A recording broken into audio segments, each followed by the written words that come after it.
De saint Augustin, sermon 33, le cantique nouveau ou l'amour avec lequel on doit accomplir la loi de Dieu. Psaume 98, verset 9.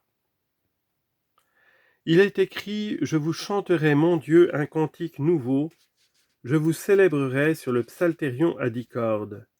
Et par le psalterion à 10 cordes, on entend les 10 préceptes de la loi.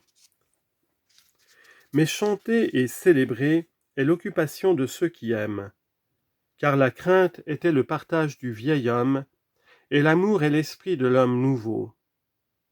C'est ainsi encore que nous distinguons les deux testaments, le Nouveau et l'Ancien, figurés, dit l'apôtre, par les deux fils d'Abraham, dont l'un est né de l'esclave et l'autre de la femme libre, et qui représentent, dit-il, les deux testaments.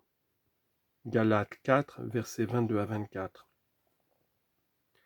La crainte, en effet, est propre à la servitude, l'amour est le caractère de la liberté.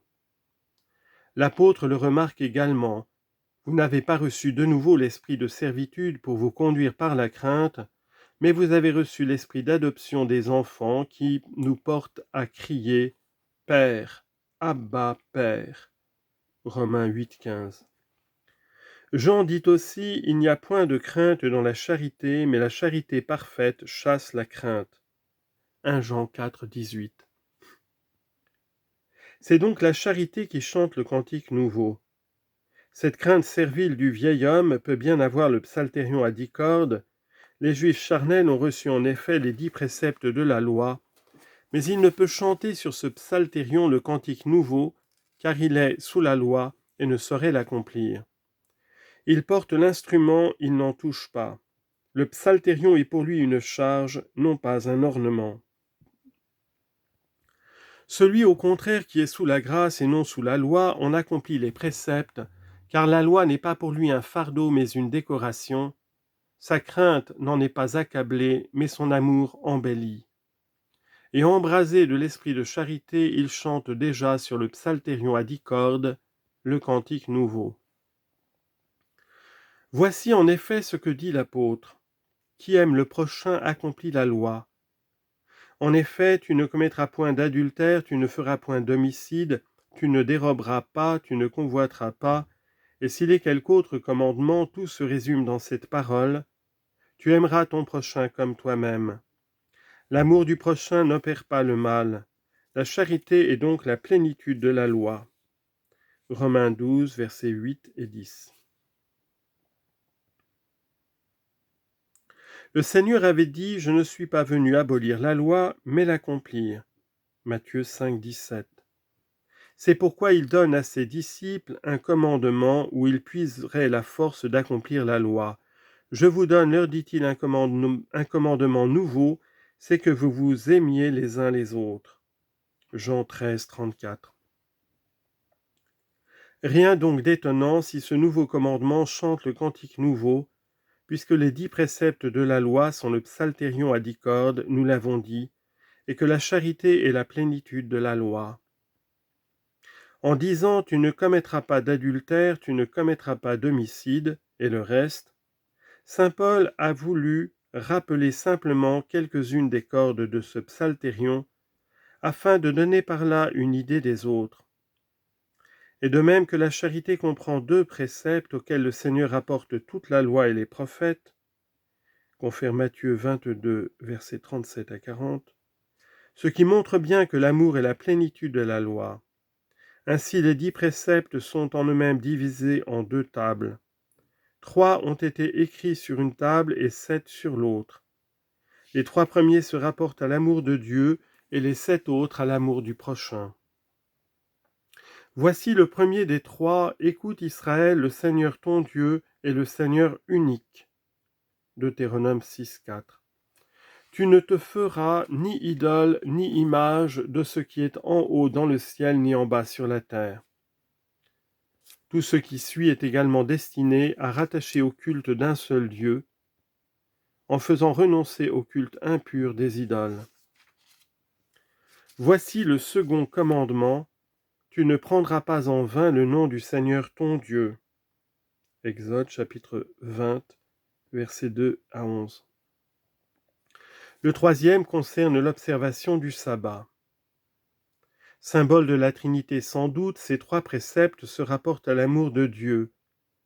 L'unité divine a sa source dans le Père. Aussi le premier précepte parle surtout de l'unité de Dieu.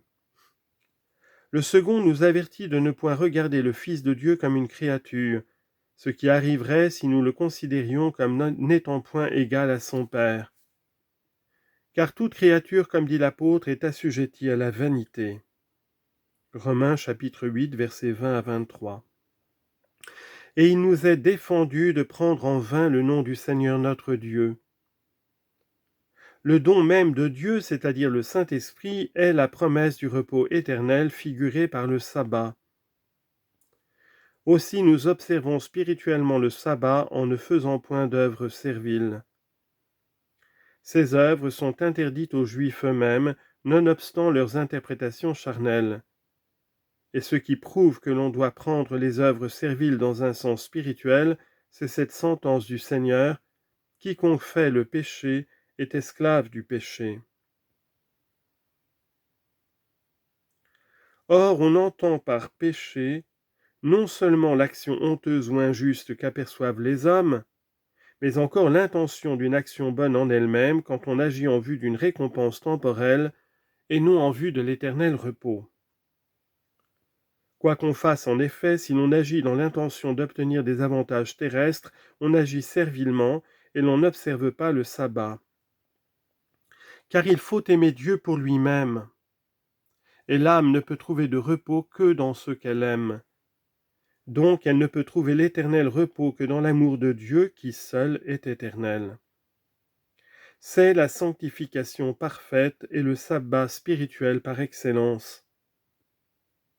Et comme le Saint-Esprit est l'auteur de notre sanctification, qui ne serait excité à contempler ici un grand mystère, en voyant que des trois préceptes relatifs à Dieu, le troisième regarde le sabbat, et que de toutes les œuvres attribuées à Dieu par le livre sacré de la Genèse, il n'a sanctifié que le septième jour, ce qui indiquait déjà le sabbat, confère Genèse 2:3.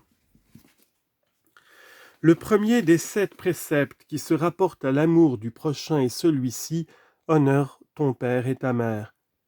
Le second: tu ne tueras pas. Le troisième: tu ne commettras pas d'adultère. Le quatrième: tu ne déroberas pas. Le cinquième: tu ne feras pas de faux témoignages. Le sixième: tu ne convoiteras pas l'épouse de ton prochain. Le septième: tu ne convoiteras pas le bien d'autrui. Confère Exode chapitre 20, versets 12 à 16. L'apôtre rend évidemment témoignage à ces divisions de toute la loi lorsqu'il dit « Honore ton père et ta mère », c'est le premier commandement. En effet, pour peu qu'on examine, on s'aperçoit que ce commandement n'est pas le premier de tout le décalogue, car le premier des 10 préceptes est celui qui ordonne de n'adorer que Dieu. Aussi, le commandement d'honorer les parents est écrit sur la seconde table, et saint Paul l'appelle le premier parce qu'il est le premier des préceptes qui concernent l'amour du prochain. Ainsi donc, chantons le cantique nouveau, chantons sur le psalterion à 10 cordes. Ce cantique nouveau est la grâce du Nouveau Testament qui nous distingue du vieil homme, de l'homme terrestre, qui le premier a été fait de terre. Car il a été formé d'argile, et après avoir perdu la béatitude, il a été jeté dans la misère en juste punition de sa désobéissance au commandement divin. Mais que dit le prophète en louant la grâce divine qui nous réconcilie avec Dieu par la rémission des péchés et qui nous renouvelle en détruisant l'antique vieillesse? Il m'a tiré de l'abîme de misère et de la boue fangeuse. Il a affermi mes pieds sur la pierre et dirigé mes pas. Il a mis dans ma bouche un cantique nouveau, une hymne à notre Dieu. Psaume 39, versets 3 et 4. C'est le cantique nouveau que l'on accompagne du psalterion à 10 cordes. Car nul ne loue Dieu, c'est-à-dire nul ne chante sa gloire, qu'en accordant ses actions avec ses paroles, par le double amour de Dieu et du prochain. Que les donatistes rebaptiseurs ne se croient pas du cantique nouveau. On ne chante pas lorsque, par un orgueil impie, on se sépare de l'Église à qui Dieu a commandé de vivre dans toute la terre. En effet, le même prophète dit ailleurs, « Chantez au Seigneur un cantique nouveau, toute la terre chantez le Seigneur. » Psaume 95, verset 1.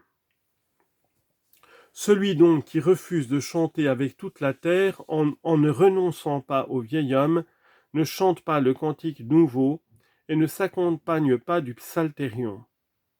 Car il est l'ennemi de la charité, et la charité seule est la plénitude de la loi contenue, disons-nous, dans les 10 commandements relatifs à l'amour de Dieu et du prochain.